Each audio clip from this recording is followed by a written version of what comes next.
kemarin sudah terbit dari BNPB, ada jarak aman untuk warga berada dari lereng Gunung Ileletobi Laki-Laki sejauh 7 km. Namun kembali diperluas jangkauan amannya menjadi 10 km dan visual yang Anda saksikan ini sepertinya cukup dekat dari lereng gunung. Visual yang Anda saksikan ini merupakan visual dari sekitar lebih dari 10 km dan tampak asap membumbung tinggi ke angkasa. Ini menandakan bahwa aktivitas Gunung Ileletobi Laki-Laki ini memang sangat tinggi akhir-akhir ini dan kemarin ada 14 kali erupsi. Kita akan langsung sapa jurnalis Kompas TV di Flores Timur. Ada Citos Natun di sana. Citos, kondisi paling akhir di sana bagaimana, Citos? Baik, selamat siang Radi dan juga saudara. Saat ini saya berada di Desa Pululera, tepatnya sekitar 7 km dari puncak kawah gunung api Ileletobi Laki-Laki. Memang sejak kemarin sampai pagi tadi terjadi begitu banyak erupsi yang terjadi dan laporan terakhir yang kami terima pukul 12 waktu Indonesia, pukul 11 maksud kami, waktu Indonesia Tengah, erupsi yang terjadi menghasilkan kolom abu setinggi 8 km dan juga sudah terjadi adanya guguran awan panas sejauh 3 km yang mengarah ke arah utara dan timur laut, di mana utara dan timur laut ini terdapat pemukiman warga yakni di Desa Dulipali. Selain itu juga awan panas guguran mulai terlihat dari tempat saya melaporkan ini mengarah ke arah barat-barat laut, di mana terdapat beberapa desa di sana dan bersyukur pihak pemerintah Kabupaten Flores Timur telah mengevakuasi seluruh warga yang berada dalam radius 7 km ke tempat-tempat pengungsian. Dan Radi dan juga saudara, dapat saya laporkan memang situasi tadi cukup genting. Kami memantau erupsi gunung dari pos pengamat Gunung Ileletobi Laki-Laki. Di saat kami memantau itu memang sempat terjadi ketegangan karena memang hari ini merupakan erupsi terbesar yang pernah terjadi sejak Januari kemarin. Dan kami juga diminta oleh petugas PVMBG untuk segera menyiapkan barang-barang kami dan segera meninggalkan pos pengamat gunung api dan menjauh ke arah utara, tepatnya di Desa Pululera tempat saya melaporkan ini. Dan sampai saat ini pemerintah Desa Pululera sendiri telah memberi himbauan kepada seluruh warga desanya maupun seluruh warga yang mengungsi di tempat ini untuk segera bergeser ke tempat yang sudah disiapkan oleh pemerintah desa, yakni 3 km dari pusat desa. Di sana memang sudah disiapkan oleh pemerintah desa shelter-shelter ataupun tempat-tempat yang bisa dipakai oleh warga untuk berlindung dari erupsi Gunung Ileletobi Laki-Laki. Ya, Citos, tim liputan Kompas TV di lapangan termasuk Anda juga kan mengirimkan visual terkini begitu yang disajikan saat ini. Ini jaraknya visual ini di saat diambil di jarak berapa, Citos? Jarak amankah ini? Ya, memang visual yang saya kirimkan tadi itu merupakan visual dari pos pengamat Gunung Ileletobi Laki-Laki. Oke. Jaraknya kurang lebih 7 km dari baik. puncak gunung dan memang itu masuk dalam radius zona aman. Ya, kemarin kan ada 14 kali aktivitas erupsi juga yang terjadi di Gunung Ileletobi Laki-Laki. Nah, kalau hari ini sejak pagi hari tadi sudah berapa kali ada aktivitas erupsi dan apakah ada gempa vulkanik sebelum erupsi?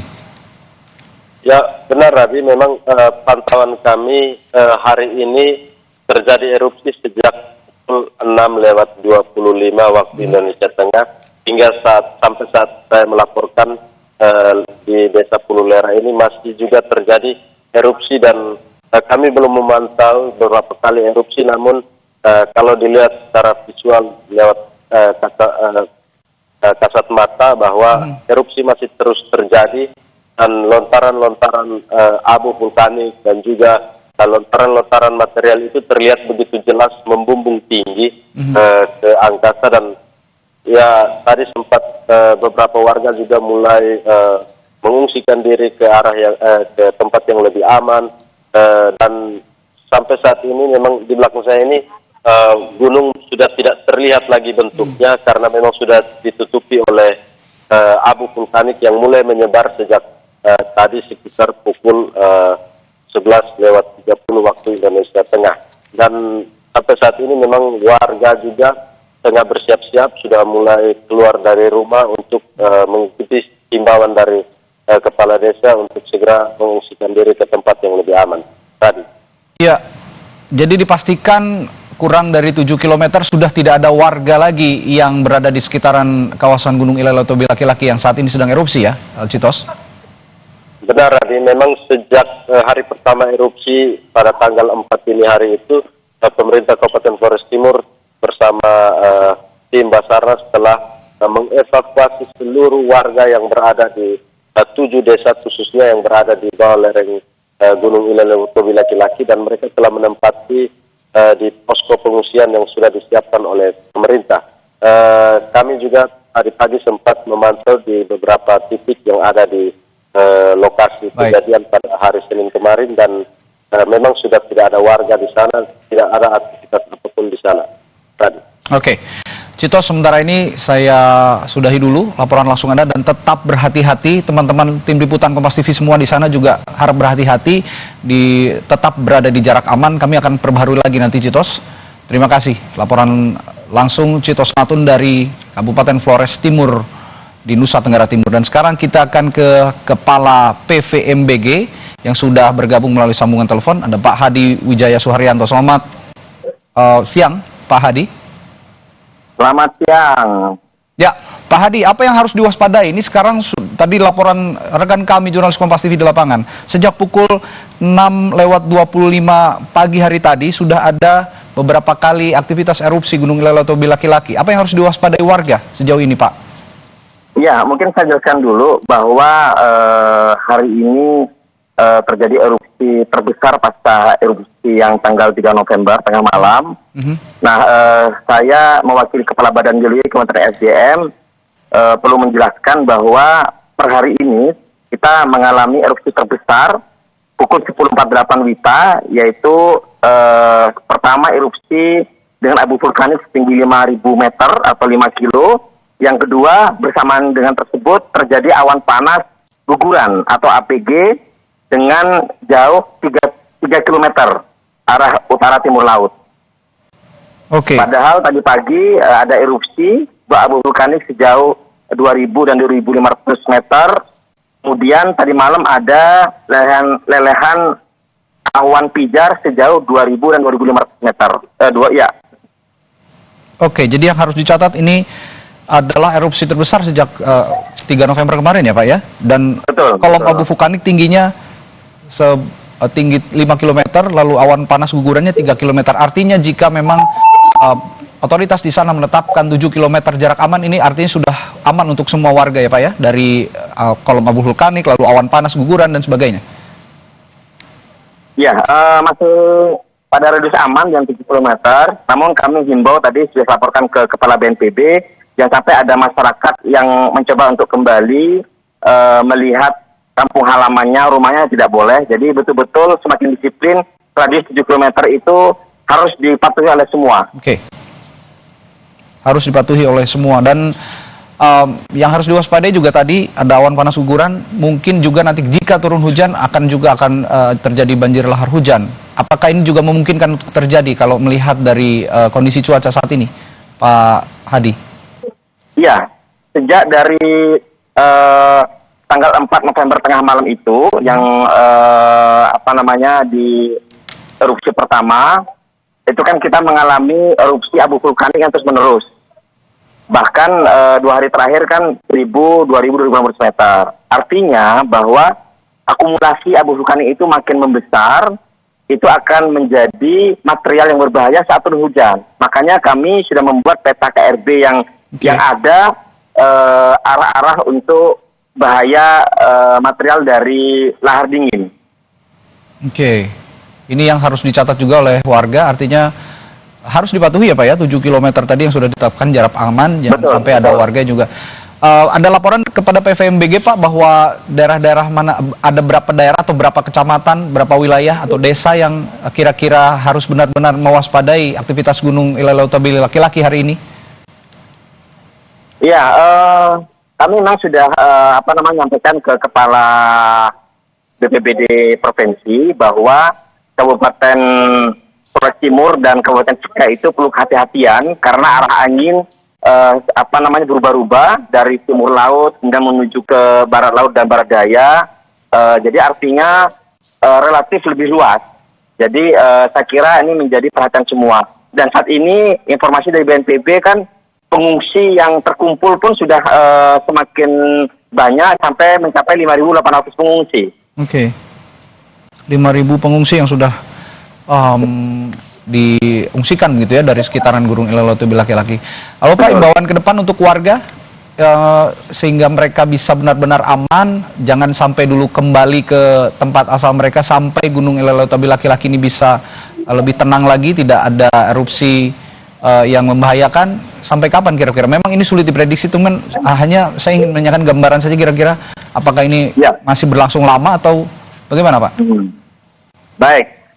Tim ahli kami dari Badan Geologi Kementerian SDM itu kan bekerja keras dari berbagai lintas ilmu, baik dari ahli geologi, ahli geofisika, geokimia, ahli geodesi untuk memantau itu semua. Oke. Jadi keputusan kami untuk menurunkan level dari level 4 awas ke level 3 siaga, kami perlu waktu untuk menganalisis lebih jauh. Kalau Januari tahun yang lalu, Januari awal tahun ini, itu kan perlu waktu 1 bulan dari Januari ke Februari. Nah, kejadian hari ini kami memprediksi bisa lebih lama lagi karena jenis erupsinya berbeda-beda terus dari lontaran batu pijar kemudian menjadi abu vulkanik, kemudian aliran lava panas, dan terakhir hari ini kan juga ada guguran awan panas, ya kan? Nah itu yang sangat beragam dengan karakteristik yang baru ini. Baik, Pak Hadi, artinya saat ini tadi Anda mengatakan kejadian erupsi atau peristiwa erupsi ini akan berlangsung lebih lama dari yang kemarin, sehingga warga juga dalam 2 hari atau 3 hari ke depan diharapkan tidak nekat gitu ya untuk kembali ke mendekat ke jarak kurang dari 7 km begitu ya Pak Hadi ya? Ya, saya kira semua pihak harus mematuhi safety first ya, keselamatan. Jadi patuhi betul, kami concern dengan radius 7 km. Kalaupun nanti diturunkan menjadi level 3, itu kami perlu waktu, nanti akan disampaikan press conference oleh Kepala Badan Geologi Kementerian SDM. Baik.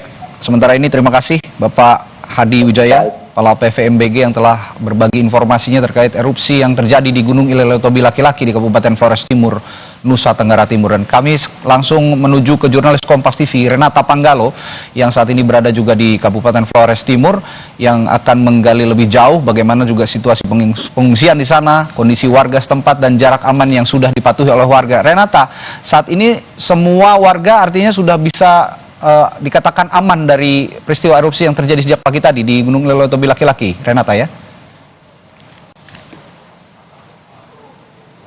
Ya, Radit, tadi memang sempat kami tanyakan juga kepada Kepala BNPB, Lecet Suharyanto, pada saat konferensi pers di Sekretariat Daerah Pemda Flores Timur. Dan bisa dipastikan bahwa memang dalam radius kurang dari 7 km, saudara, BNPB ini sudah mengupayakan evakuasi untuk masyarakat dan bisa dikonfirmasi bahwa sudah tidak ada lagi masyarakat yang ada di radius di bawah 7 km. Sementara untuk masyarakat yang memang di atas 7 km ini, Radi dan juga saudara, kita tahu tentu pasti abu vulkanik masih bisa terpapar kepada mereka. Untuk itu juga yang nanti akan kami tanyakan kepada BNPB bagaimana langkah lanjutannya untuk memastikan agar masyarakat ini bisa segera dimobilisasi ke tempat pengungsian yang lebih aman. Untuk itu, Radi, langsung saja kita tanyakan kepada Kapus Datin Komben BNPB, ada Bapak Abdul Mahari. Selamat siang, Bapak. Selamat siang, Renata. Ya, Pak Abdul, bisa dikonfirmasi lagi kepada Kompas TV bagaimana proses evakuasi masyarakat yang berada di radius kurang dari 7 km di Gunung Lewotobi. Apakah sudah bisa dipastikan masyarakat ini sudah aman, sudah dipindahkan ke tempat pengungsian?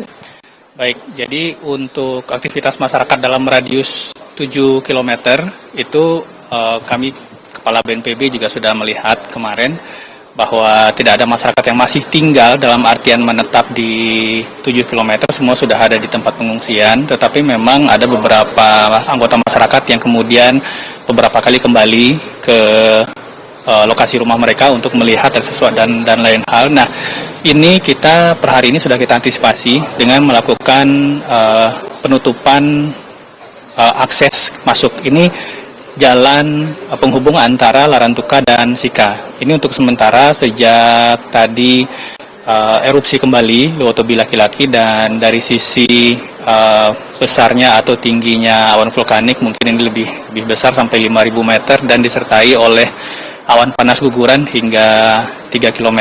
Jadi kita Kepala BNPB tadi sudah memastikan bahwa dilakukan penutupan akses jalan dulu sementara.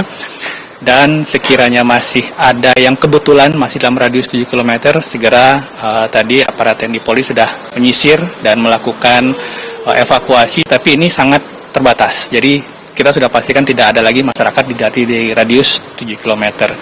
Titik pengungsian terdekat dengan pusat erupsi itu ada di Konga, dan saat ini di Konga terdampak abu vulkanik, tapi masih bisa dipastikan itu kondisinya aman.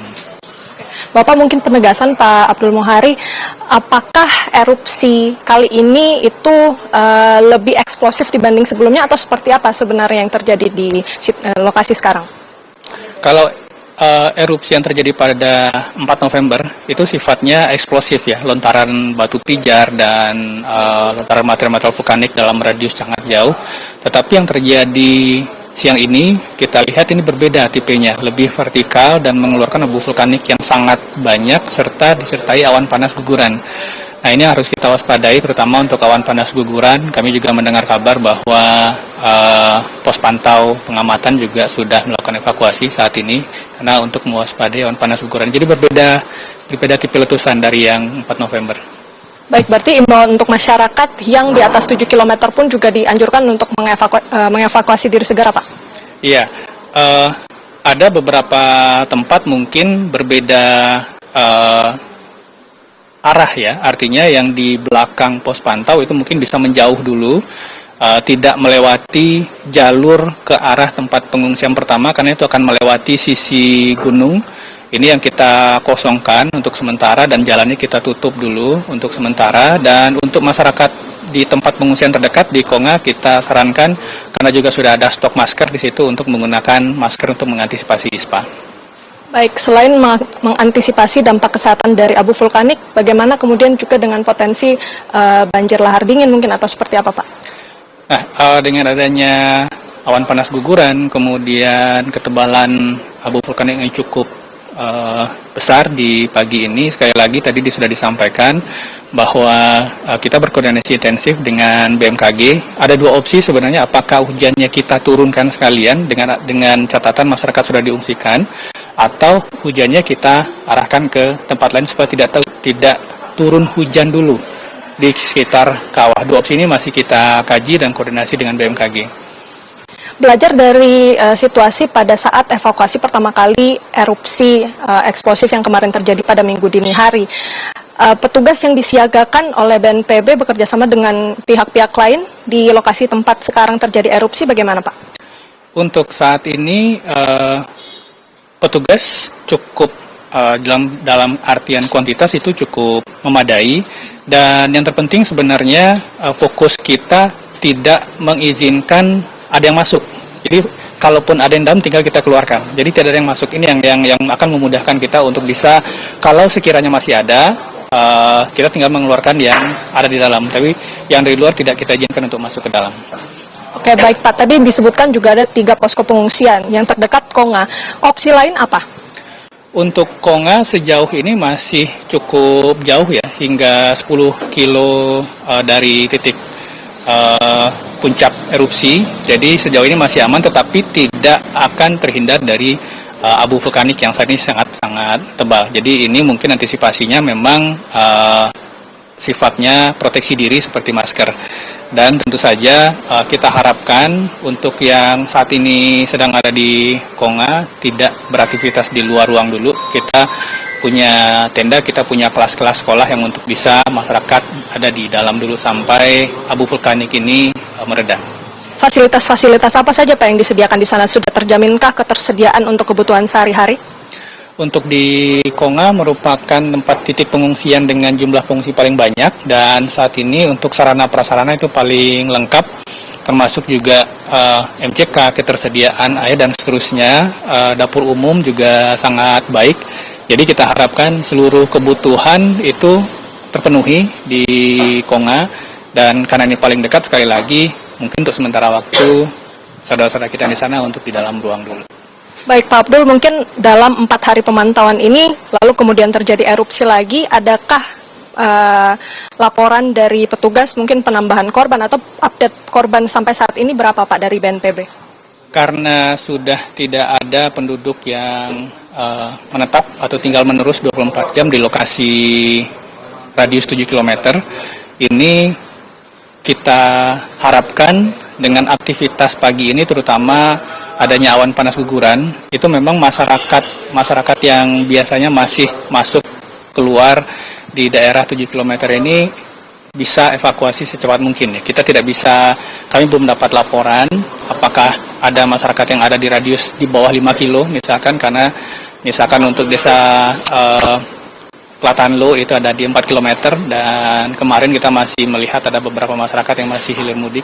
Kita harapkan hari ini tidak ada, karena dari tadi pagi sudah erupsi dari jam 6.26, jam 8.53, kemudian jam 10.23, terakhir 11.15. Jadi dari rangkaian erupsi ini kita harapkan masyarakat sudah awas, karena sudah berkali-kali, sehingga kita harapkan nanti dalam evaluasi sore nanti tidak ada tambahan korban jiwa.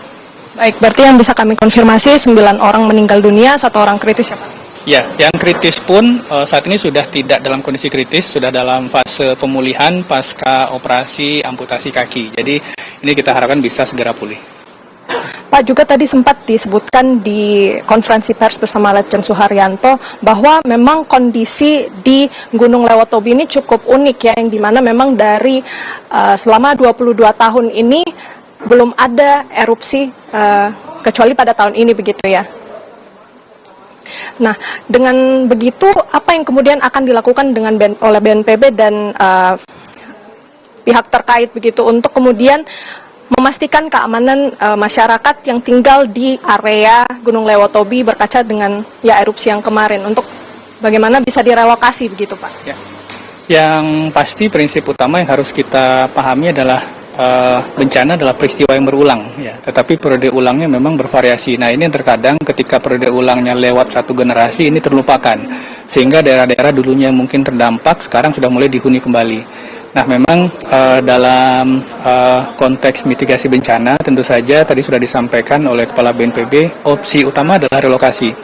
Jadi ketika ancamannya tidak bisa dipindah, maka orang terpaparnya yang dipindah, sehingga kapanpun kemudian erupsinya terjadi sudah tidak ada lagi objek terpapar di kawasan terdampak bencana.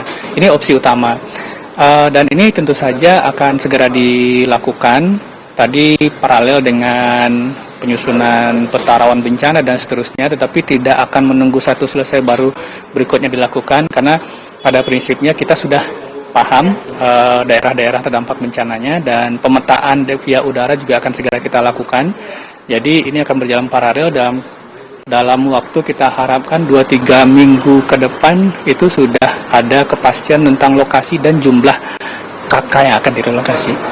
Pak, izin kita konfirmasi kembali untuk jumlah korban meninggal berapa, korban luka-luka kritis, atau mungkin ada korban yang terkena ispa akibat abu vulkanik, bisa dijelaskan Pak?